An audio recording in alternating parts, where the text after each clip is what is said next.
The royal palace of Hastinapur was glowing brightly that day. Golden pillars, giant thrones, powerful kings everywhere. But hidden behind one huge pillar, a small servant boy named Madhav was trembling because that day he saw something very frightening. He saw that when good people stay silent, evil becomes stronger. But he also saw something magical. He saw how Lord Krishna protected a true friend.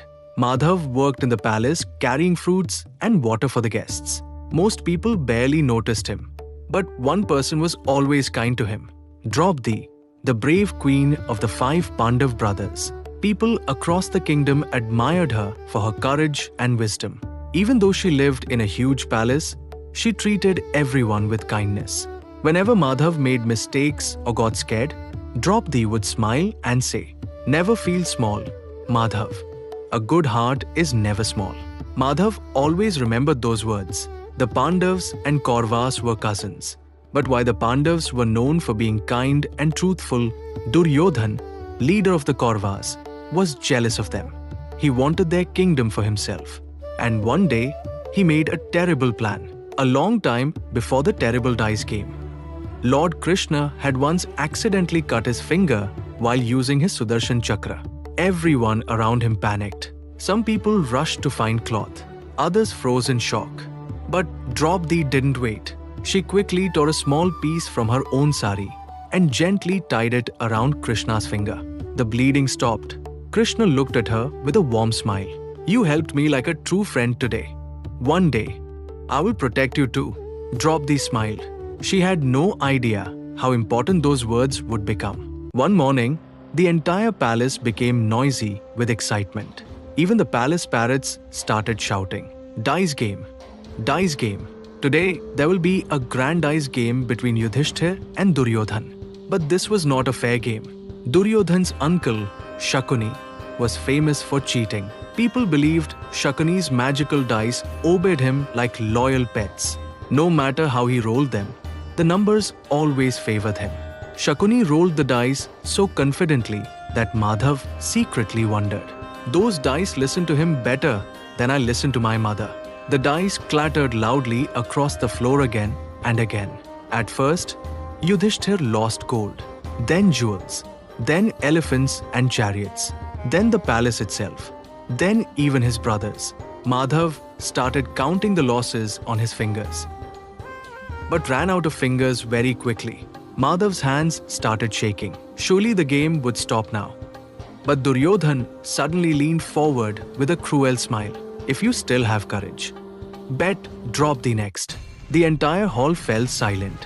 Madhav accidentally dropped the water pot he was carrying. How could someone bet another person?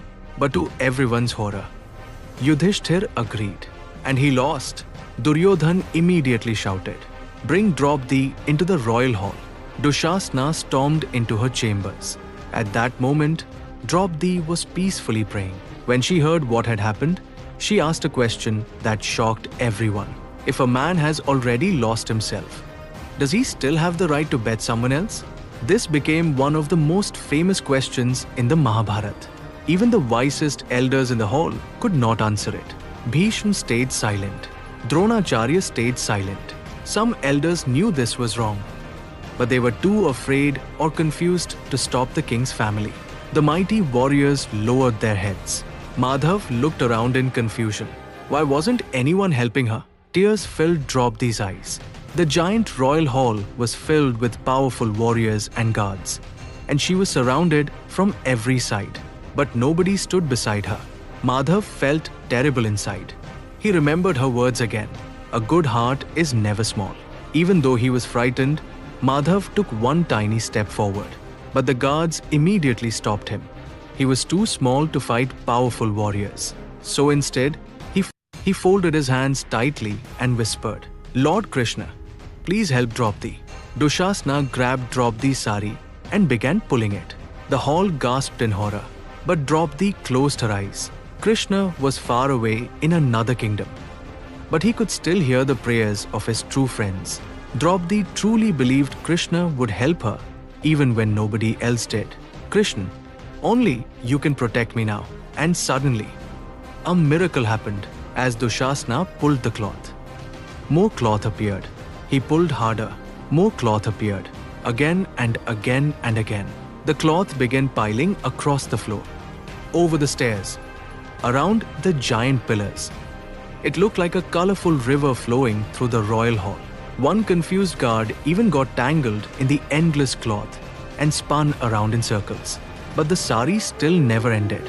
The Mahabharata says Dushasana became completely exhausted trying to pull the endless cloth, while Lord Krishna protected Draupadi's honor. The entire hall stood frozen in shock. Madhav's eyes filled with tears of relief. And then he suddenly remembered Krishna's old promise. One day, I will protect you too. Krishna had kept his word. Good thing Krishna never forgets promises. That day taught everyone something important. Many great warriors sat in that royal hall, but because they stayed silent during injustice, they later suffered greatly in the Mahabharata war. That night, Madhav sat outside the palace looking at the stars. For the first time ever, he didn't feel small anymore. He remembered Draupadi's words once again. A good heart is never small, and somewhere far away. It almost felt like Lord Krishna was smiling. A true act of kindness is never forgotten. Always stand up for what is right. Help others when they are in trouble. And remember, true kindness and true faith are never forgotten. Jai Shri Krishna.